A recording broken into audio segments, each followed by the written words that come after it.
Hello and welcome back. I hope you are comfy cozy because we are getting into Our Life Beginning and Always again. We are on the last DLC for stage 2 and then we're on the end of summer. I both can't wait and I'm sad to see it go, but we still have step 3 to go. I keep calling it stage, I just realized it's steps.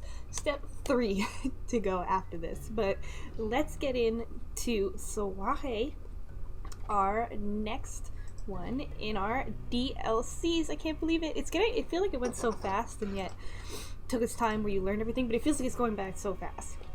Alright, soirée. You'd will away the morning, doing whatever struck your fancy, and now you were recharging with lunch. With nothing on the horizon, you were free to spend as much or as little time on your plate as you wanted. It was while you were thinking on all the possibilities for your afternoon that your moms approached you. Hi, Jamie. You okay? Mouthful, you nodded in reply. To your surprise, they both sat with you at the table.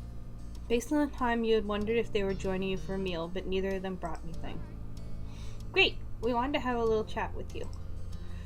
The qualifier little did nothing to downplay the situation. You were chewing slowed as your eyes widened, looking from one parent to the other. Anything that required both of them to talk to you must be something big. It was unsettling. Your mind protected off face. Irritated at the interruption groan. It was unsettling. You didn't like being the only one not knowing what was going on. Stomach churching, you waited for them to fill you in. Don't look so worried. It's nothing scary, I promise. There's a soirée at the Cypress tomorrow night. Your mom and I are going.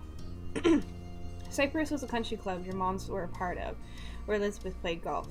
It seemed like every other month they had some event or another, all with fancy names like soirée. Chewing your lip, you wondered what this had to do with you. Mom chuckled at your poorly concealed reaction. Leaning in, Mom took your hand and squeezed it. We decided to make a night a bit special. Liz was going to be allowed to stay home fully alone for the first time. You'll still be coming to the party with us. It's Elizabeth's night to party with no family around. Not yours. Sorry.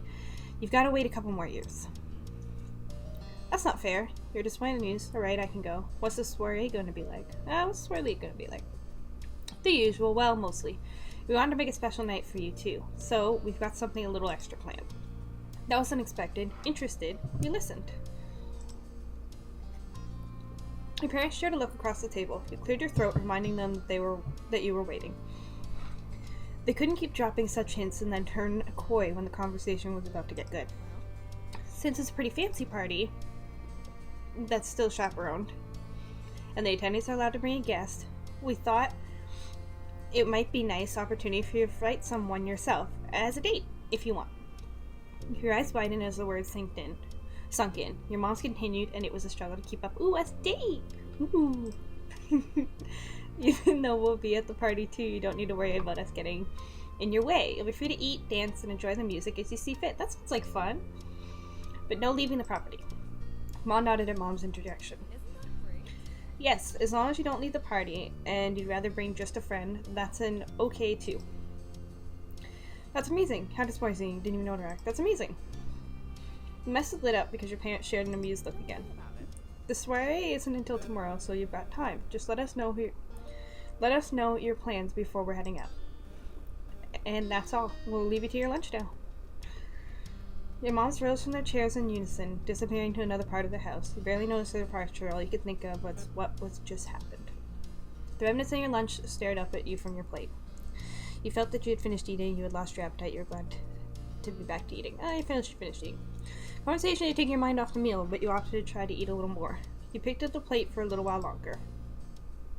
Even though you relocated to your bedroom, your head was stuck on the conversation that had unfolded at the dinner table downstairs. You knew that having someone come as a friend would be best. You wanted it to be a date. You didn't want to bring anyone. It was just seemed to pick one way or the other. Ooh, it'd be cool to make it a date. We could move into the date. After having your first date made it impossible to sit still.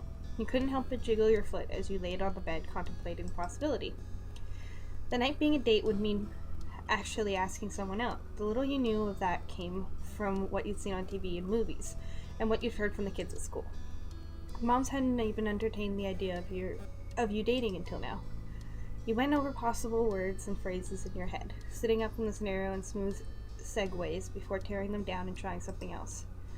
Realize that you've been mentally scripting Cove as the one you were asking. It had been his name repeating inside your head, his face lighting up as you invited him to join you. Well, obviously. You buried your face in a pillow, not wanting to continue. After noticing, you laughed awkwardly yourself, smiling and closed your eyes at the daydream crystallizing in your head. I was always so awkward about these things. Cheeks felt like they were burning, so naturally you tried to smother them with a soft pillow. There was no one to see your embarrassment, but you felt it keenly all the same. You'd known him for years at this point.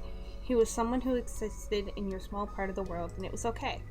Why did your thoughts about him have to start getting out of control like that now? Sighing, you shifted positions on bed, resting your arms on the windowsill. A flock of birds caught your eyes, and you led your gaze as they crossed the sky. You watched the birds grow smaller and less distinct until they disappeared from sight. Like the snap of hypnotist's fingers, you were released from the trance and left with a goal of your own. You're going to take a walk. You ambled through the familiar streets of your neighborhood, picking your path at a whim. It was as quiet as ever, with tourists choosing to congregate in the shopping area near the beach, rather than venturing into the sleepy residential zones. Came down the road and soon found yourself at the shore. The fresh, salty air hit you first, rolling to meet you over the grassy dunes. That tickled your legs, followed by the familiar view of the sea stretched out across the horizon. You came to a halt. A lone figure was standing in the ocean, the water reaching up to his knees. Though he had his back to you, you recognized the familiar silhouette as Cove's. How convenient. It made sense that you'd find him here. He always was in his element by the sea. You had no idea if he'd heard your arrival or if it was coincidence, but he looked over his shoulder. Your eyes met. He smiled, you waved, you called out, you nervously headed closer. Smiled. It was only natural to do that after seeing him. Cove smiled at you, bathed in soft light of the afternoon sun. With his hair gently tousled by the sea breeze, he looked especially charming. He then fully turned around and began wading through the water over to the shore. You wanted him to get to you already. You could hardly wait to talk about this. You hoped he took his time coming over. He relaxed after running into him. You were alright with all this. We're ready. We gotta get this going, people. Heart of Plunder, you wondered what you were going to say to him when he reached you. Press on whether to invite him, and if so, in what fashion, was in front of you. Being leaping into the world unknown and enjoying the safety of the familiar. Yep, that's definitely the thing of it.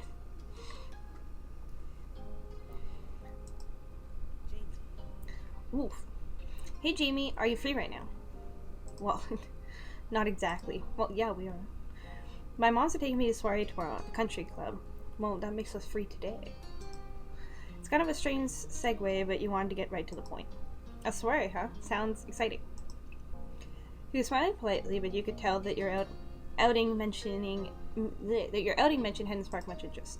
That didn't come as much of a surprise to you. Formal affairs and big gatherings were some of his least favorite things, but you were sure he'd attend if you were the one who invited him. You only had to do it. Ooh, we'll see.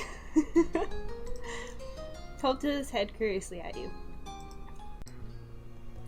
Alright, so we kind of got cut off at a crucial moment, but here we go again. So, resolved to make a date.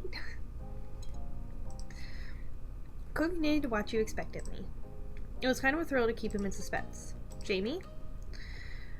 Do you want to go with my date? We'll be clear and direct. You spoke your thoughts clearly. Caught off guard, he lifted his hands in front of his chest out of surprise. Then he packed them down and across his chest. Twisted his face to the side, no longer able to meet your eyes. He still couldn't hide the flush on his cheeks.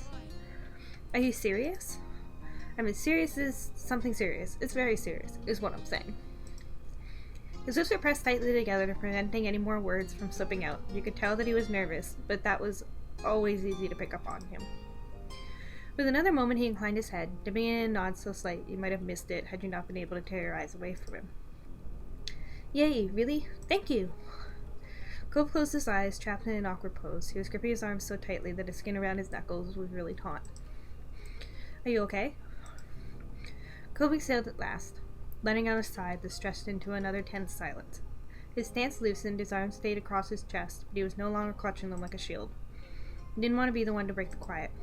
Thanks, Jamie. I guess I'm gonna have to tell my dad, and Mom, too. Right. I've gotta let my moms know you're going. Can you come with me? Yeah. It was a relief that he thought enough to manage speech again. You hoped that by the time you got to your house, he'd be able to manage full sentences once more. That would be good. Cove went to where he'd discarded his things in the sand, tugging his shirt over his head and slipping on a pair of shoes, before joining you and settling off home. The two of you stepped inside the front door of your house. It was an action that you'd taken together countless times, but your stomach had never churched quite like this on previous occasions. At the sound of the door opening, your mom poked her head into the hall. Ah, Cove, it's you. What a surprise. She chuckled at her own joke.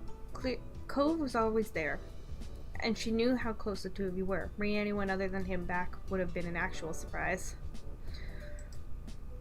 Hi, Miss Wonder. It's nice to see you. So I take it Cove's going to be our guest for tomorrow night. Yep. And what kind of outing will it be? Her voice was hesitant but serious. Cove ducked his head down reflectively. You knew that he'd figure out what she was driving at. We'll get right to it. It's a date. Mom nodded in understanding. She wore a wispy smile. Mom's gonna be thrilled about this. Cove tilted his head back up, but just slightly. He peeked through the long strands of his hair.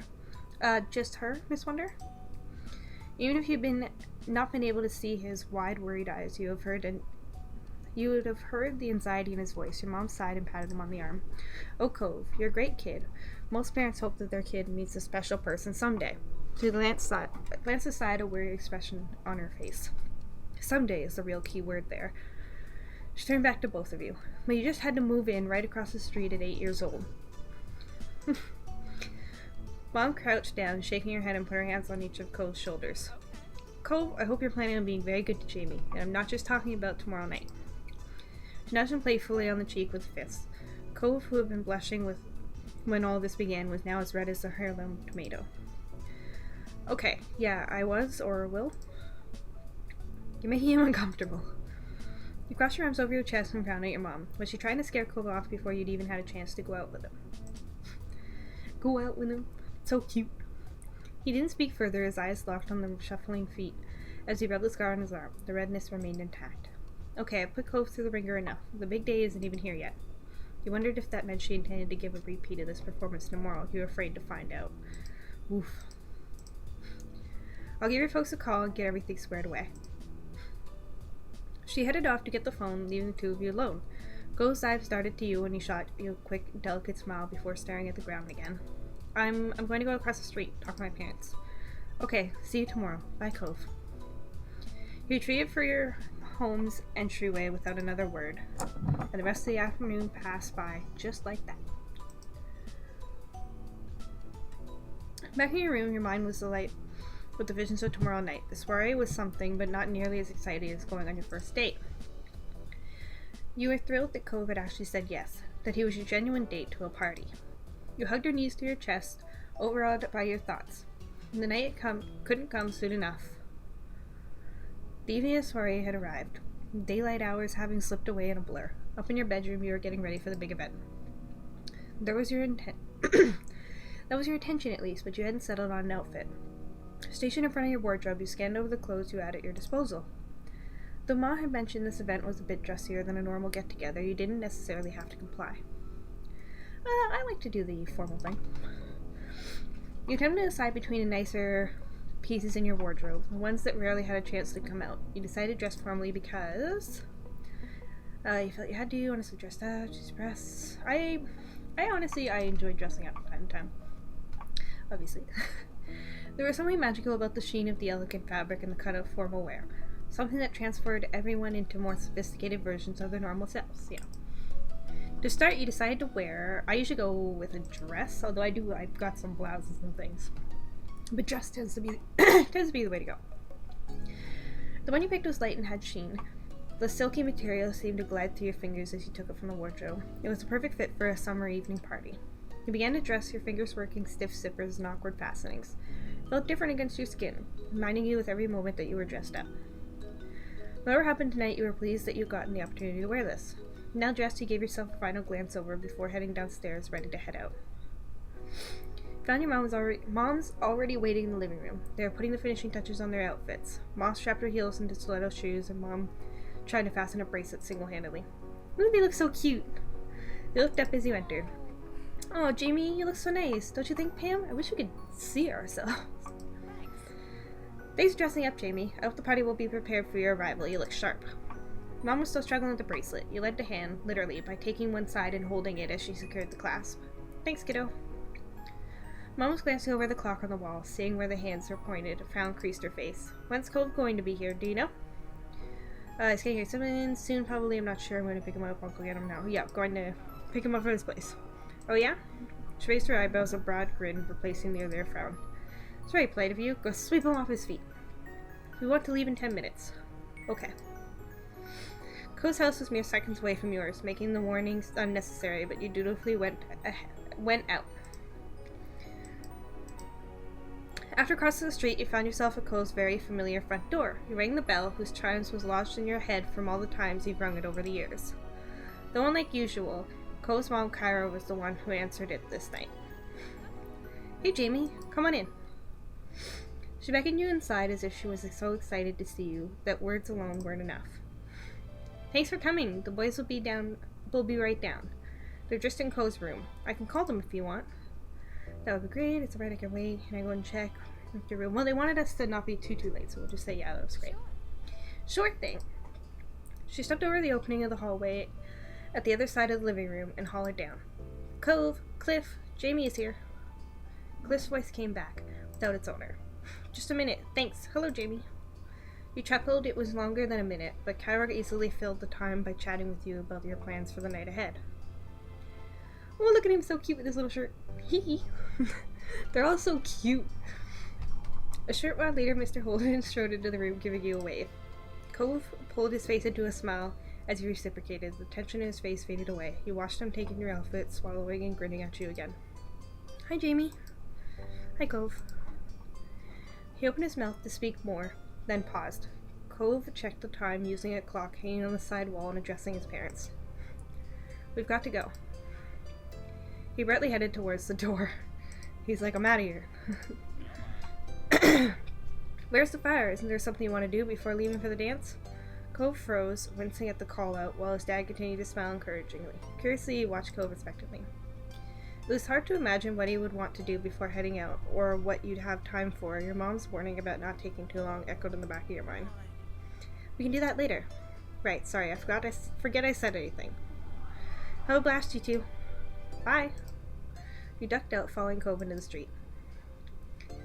Cove sighed, wrapping a hand across his forehead. Seeing the look on your face, he shook his head. It's fine, it's nothing. I'm fine, it's nothing. That was good news. He didn't think Cove would get much fun out of the party if he went in already feeling bad. But it didn't explain his actions or his dad's teasing question. What was your dad on about? His best friend grew pained, his brows creasing and his mouth furrowing as he avoided meeting your eyes. He might have gotten worried if not for the flush color of his face. He was just embarrassed. Cove drew himself up before responding. Doesn't make a big deal out of everything ever since he found out about this. He gestured vaguely between him and you. How I'm dressed, how I should prepare, what was going to happen. He even looked up precise definition of soirée in 2 different dictionaries in case one was wrong. That's a lot. Yes, it is. He wanted to make sure I would know what to do at one, so after he figured it out, he made sure to tell me about it. He exhaled, smiling sheepishly. Sorry for complaining. It's not your fault. It's not really his either. It's okay. Thanks. I was trying to get somewhere with that. Both my dad and my mom insisted that, since he paused, pushing the hair back from his burning face and forced himself to continue. It's a date and kind of a fancy party. I need to bring something for you for inviting me. The conclusion of the story caught you by surprise. You blinked, unsure if you'd slacked too much on your own preparations for tonight. Want me a present? Not really, just this. Cove reached behind himself to take something out of a back pocket. His hand returned to view with him holding a single small white poppy by the stem. Cove threw his gaze to the floor, shyly inclining his hand closer to you. It's my favorite. This is nice. I don't like flowers, he said jokingly. I don't like this flower, he said honestly. It's my favorite. Although carnations are actually my favorite. Cove audibly sighed with relief, got the impression he had been stressing over the flower he chose. I wasn't positive, though. I thought it would be. Didn't need to do this, Cove. I'm sorry I didn't get you anything. Thank you, Cove. You left comments in there. You're so wonderful. Didn't need to do this. Thank you, Cove. He muttered a delicate reply. You're welcome. Then you stepped to the flower foam. Cove straightened himself out in response. So, we're gonna be late if we keep standing here. Right, we better hurry. You returned home, Cove in tow. Your mom's welcomed you back. You expected them to pile you back outside immediately, but their urge was momentarily stifled as they caught sight of the flower crossed in your hand. Thankfully, other than sharing an infuriatingly knowing smile, they took it in stride and didn't say anything. Mom's smug look vanished as she caught sight of the clock. Purpose remembered, your mom's wished you out once more into the car and off to your destination. Oh, it's so pretty. You pulled up to the country club. The sun had sunk deep into the horizon, the last of its light sleepily warming the oncoming night. Your mom's led the way to the space around the back where the event was being held. The place had been transformed through decorations with smart tablecloths and elegant ribbons contributing to the festive atmosphere. Musicians dressed in matching black and white were setting up their instruments and flicking through pages of sheet music, and as province, there was tables covered in plates of carefully prepared food. Destination reached, your parents rounded on you and Cove. Things haven't kicked off yet, but don't let that stop you from enjoying yourselves. We'll be around if you need us. See you later. Bye. Cove waved your moms off. Once they retreated in the distance away, you found him watching you expectantly. What now? It wasn't a question but a plea for help. You could tell that he definitely didn't know what to do with himself in this situation. We'll have to wait for something to start, like the band. But there's stuff going on already. Cove perked up at that. Oh, did you want to do any of those? Whatever they are? You introduced Cove to people in the country club to exceed to relax check the snacks away. Yeah, I introduced people. It's interesting if they don't. I know most of the people because I've been brought here a lot over the years. You can meet them. Sure. Doesn't matter if you make a good impression or not, they'll be curious about you no matter what. You beckon for him to follow you and meet the other guests. Most of the attendees seemed significantly older or considerably younger than the two of you, with only a few people around your age. Naturally, Cove greeted them with his easy warmth. Not that there weren't any difficulties. Sorry, could you repeat your name? It's Cove. Cove? They rolled the word over their tongue, clearly surprised. How unusual, but lovely, of course. As you expected, there was an interest in who you'd brought to the party and what your relationship with him was. Jamie, good to see you. This your date? Well, yes. The soothing coos from the group made it difficult to keep a straight face. Still, some people focus on the important things, how you were dressed. Don't you look snappy in that outfit? You scrubbed up well. When the basic niceties taken care of, you kept chatting while waiting. You moved on to something else to pass the time. Guess we'll keep chatting while waiting. In no time at all, the sun set in full, the lights faded in, and the opening notes of the band's first song rang out. You and Cole stopped what you were doing, turning to contemplate the party that had been steadily unfurling while you were distracted. It was much busier now, both in terms of people and activity. The first steps were taken into the dance floor, some tentative, others eager, and even if the band hadn't been playing, the constant level of chatter would have ensured that it wasn't a quiet night. With the party now in full swing, your options had increased. You went to see what your mom's after you watched the band perform yesterday. Oh, let's go dance. Yes. So like to dance. Oh, I love how we have to pick how we're gonna ask. Your pleasure company on the dance floor. Come on, it's time to dance. I love how you could just be like, let's go. So, would you like to dance maybe? Really? Blurted the word out without thinking, then clamped his hand over his mouth before anything else could slip out. Really. Ho sucked in a deep breath as if trying to inhale confidence as well as oxygen into his lungs. He gave a single serious nod before holding a trembling hand out towards you. Felt confident, felt nervous right along with him. Felt confident. Let's go. Let's walk into this with confidence and flair. You were at ease with Cove and had nothing to fear from a dance. Quite the contrary, you stood tall, ready to make an impression. Took Cove's outstretched hand, his skin was hot and damp. Squeezed it, giving him a reassuring smile, and together you were carefully made your way onto the dance floor. Took your place standing before each other, hands still entwined. Frowning, Cove assessed the situation, trying to puzzle out like a math problem before putting his remaining free hand on your shoulder. Put his hand at your waist, you're happy with that. Yeah, let's dance properly. Gently took his hand from your shoulder and moved it to your lower down to your stance. His eyes shook at the touch from how tense his arm was. You knew Cove was fighting an urge to pull away. But ultimately he smiled shyly at you and his grip on your other hand tightened. Cove towered over you. You'd long been aware of your height difference, but letting yourself to dance had brought them to the forefront once more. Cove awkwardly glanced down at you from the corner of his eye, looking almost apologetic. The music had begun. You both moved, eagerly trying to catch up to it, or your feet took you in the opposite direction. Fumbling, the two of you shuffled from side to side, attempting to mirror each other's movements, but always winding up at odds. It was difficult. Cove was struggling just coordinating his own limbs to the rhythm, let alone matching your movements. When Cove's foot ghosted over yours, it was decided to be safest for everyone if you simply swayed to the tune. You rooted yourself to the floor, your toes so gently moving to the sound. Gratefully, Cove kept his movements small and subtle in the same way.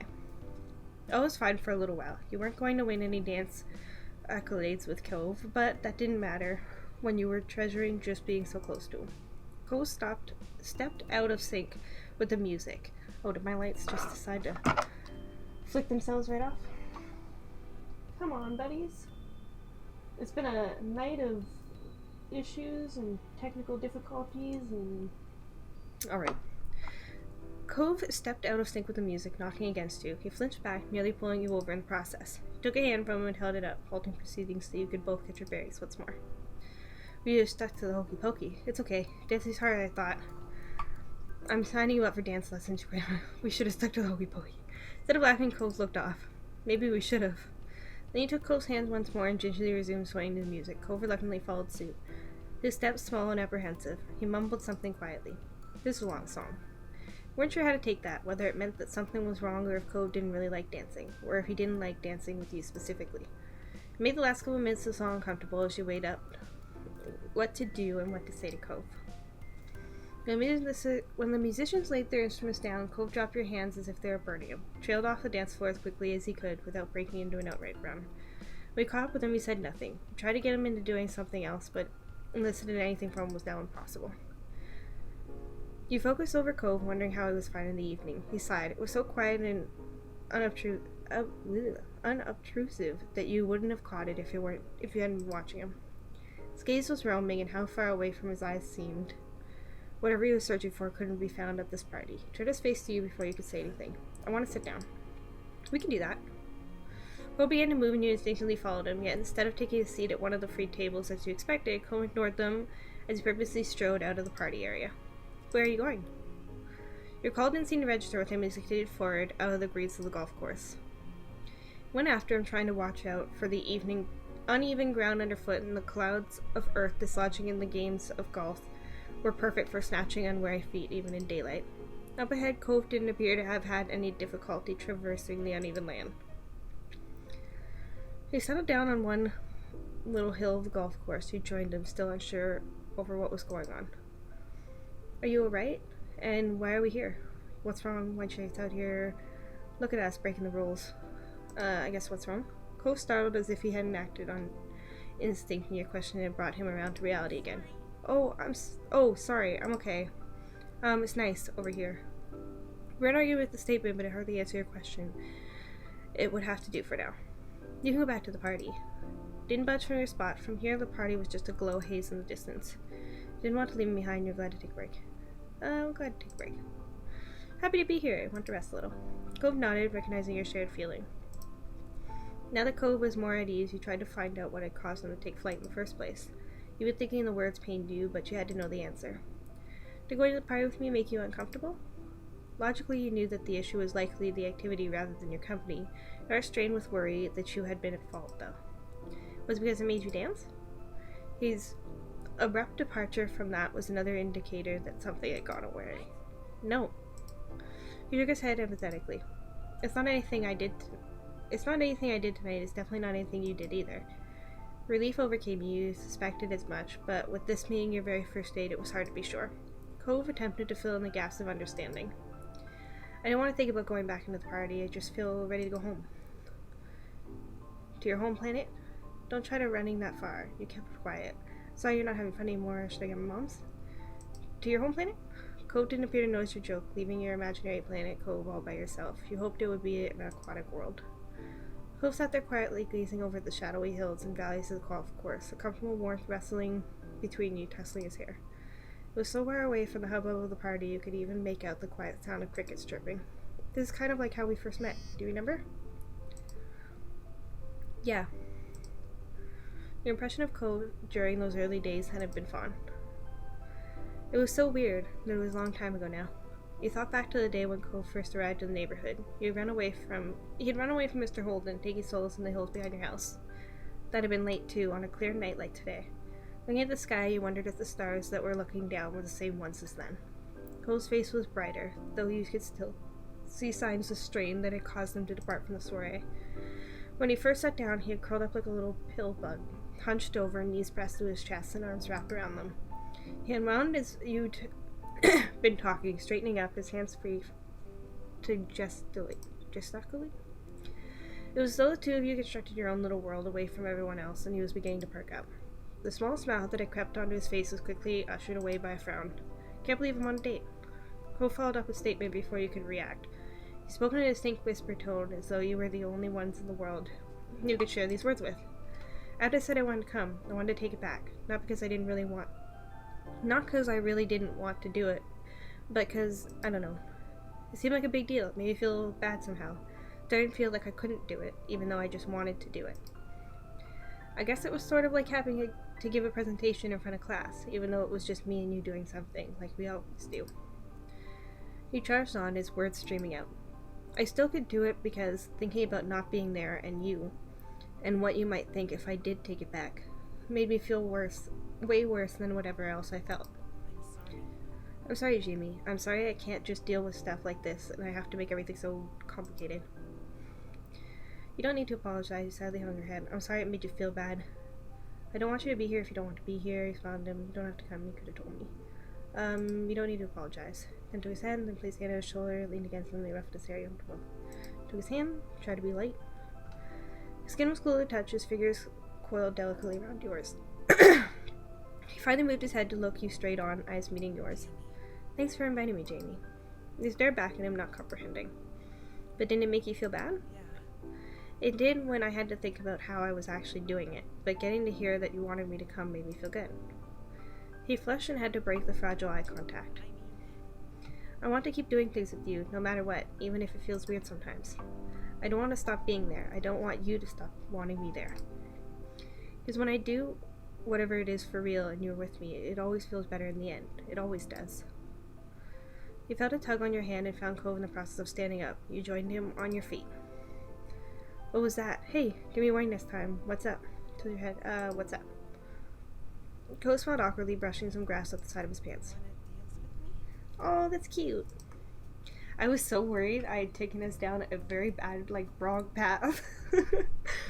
You already danced with me. I don't think you had a good time. It's dance party, right? And I think... He trailed off, brow furrowed, as if he was trying to figure out the answer himself. Nodding slowly, he continued. I think I want to dance with you again, before it's over.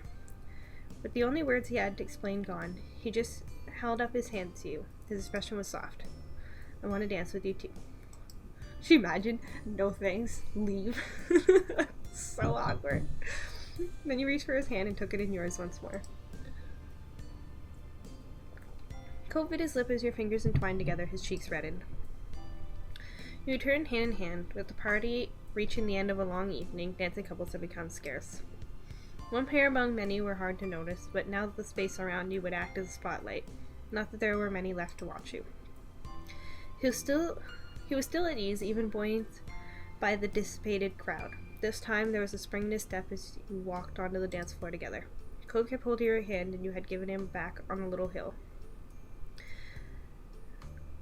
Remembering your early attempt to dance, he placed his free hand on your waist, all on his own, though still with the touch of trepidation.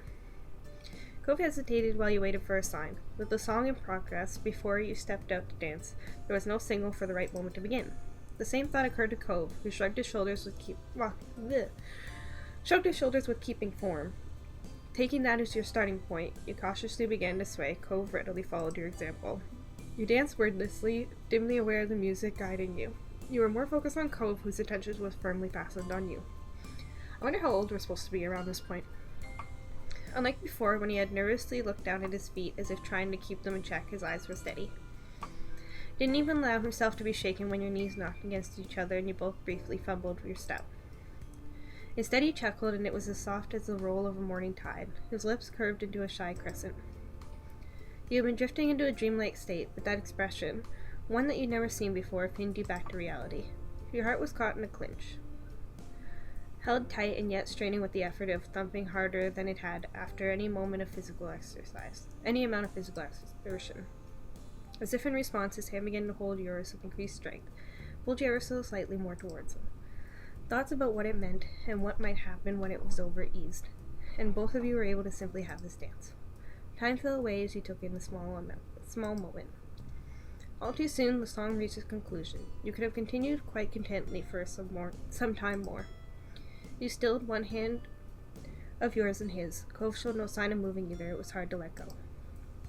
You heard your name called out, and that brought the dance trivia to an end. You both spun to find Mom yelling for you and Cove. Beside her, Mom was shaking her head. It's time to go home, Lainey. It's time to go home. Lainey, I had to get a hold of them somehow. What did you want me to do? Sneak up on them? Her chosen method was admittedly better than that. You still winced at how dazed you'd been when she'd announced her arrival. Cove looked so embarrassed that you seriously worried about him fleeing again. This time you didn't think he'd stop until he was out of the grounds. Despite Cove's reaction to the scene with your moms, to you it had been a perfect ending to the evening. You were so glad you got the chance to dance with Cove once more before the night was over. And it definitely was over now. You didn't need to say anything to Cove. The two of you were marched wordlessly over to your parents, who were still bickering playfully. Oh, we're all so cute. Standing shoulder to shoulder, your parents surveyed you and Cove. You wondered if they were checking that they were returning Mr. Holden's son in the same state that he'd left the house. It was quite a night, huh, gang? Wasn't it just? Cove managed a self-conscious smile. Yeah. Mom was smiling too, with an expression so soft it could have cradled a newborn chick. And how was your very first date? I love the analogies they have. Please don't start on them already, as technically hasn't even ended yet. Fine. Good. Well, we better ready ourselves to get back to Elizabeth. If we're lucky, the house might still be standing. Oh, shush. She swatted your mom playfully, laughing at the comment. You cast one last look at the party. You saw people exchanging farewells and suppressing yawns. Most of the faces were happy ones, despite the wariness that was starting to creep in. Cove's head was angled away from you as you watched, wondering what he was looking at. He came around and met your gaze. It was strange, though. It had only been a few hours of your life. You felt a little older as a result of attending the party. It's interesting how there's, sudden moments that you don't expect in your life can really suddenly change things. It was like stepping away from the world of your childhood, where dressing up is reserved almost exclusively as a form of play, towards something new that you hadn't yet grasped. Turning away from the final moments of the party, you shelved that thought for another time as your moms eagerly led the way back to the car. As you and Cove tailed after them, you felt childlike once more. Oh, that was so cute! Oh no, and now we're done for the step 2. We're on to the end of the summer. Oh, it was so cute. I thought I was going to do the wrong thing, and then it turned out okay. I'm so glad. And I cannot wait to do end of summer and see what happens, even though it means the end of the steps. But I think, since those are especially long, I thought it was just end of summer and then it would transition to the next. They seem to be rather long, so in themselves. So I probably will leave, and then summer ended for the next episode. Thank you so much for being here. I hope you're enjoying this as much as me. I find it just gets me all emotional and enjoying it, and I think that's what's so great about a game like this, is if you can really get into it and feel emotional. And that was definitely some of the reviews it had, and that they're really glad they played it. And I have so far been so glad that I've accidentally sort of stumbled across this, thinking it was going to be this short little game, and then finding out it's this whole adventure and kind of coming of age thing, and I'm actually really enjoying it. So I can't wait for the next part. Thank you for being along with me, and I will see y'all in the next one.